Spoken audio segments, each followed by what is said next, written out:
নমস্কার, Arogyam health care পুরুলিয়ার তরফ থেকে আমি ডক্টর পঙ্কজ সিংহানিয়া। আমি একজন এন্ডোক্রিনোলজিস্ট। আমরা আজকে কথা বলবো সোডিয়াম নিয়ে। আপনারা জানেন যে আমাদের রক্তের মধ্যে অনেক রকম আয়ন বা ইলেকট্রোলাইটস থাকে। তার মধ্যে একটা অন্যতম আয়ন হলো সোডিয়াম। আপনারা সবাই হয়তো সোডিয়াম কমে যাওয়া বা সোডিয়াম বেড়ে যাওয়ার রোগের কথাও শুনেছেন। সোডিয়াম কিন্তু আমাদের রক্তের মধ্যে একটা অত্যন্ত জরুরি একটা আয়ন বা ইলেকট্রোলাইট। সোডিয়াম কমে গেলে মাথা ঘোরা, বমি বমি ভাব লাগা, অজ্ঞান হয়ে যাওয়া, কোমায় চলে যাওয়া এবং শেষমেশ টানুনি খিচুনি হয়ে মারা যেতে পারে মানুষ।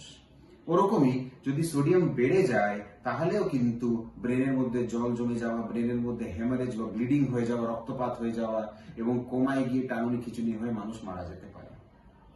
সোডিয়ামের নর্মাল মাত্রা ব্লাডের মধ্যে হলো 135 থেকে 145। এর যদি কম থাকে, বিশেষ করে যদি 130-এর নিচে থাকে, তাহলে সোডিয়াম কম বলি, আর 145-এর বেশি হলে আমরা বলি সোডিয়াম বেড়ে গেছে। ধন্যবাদ।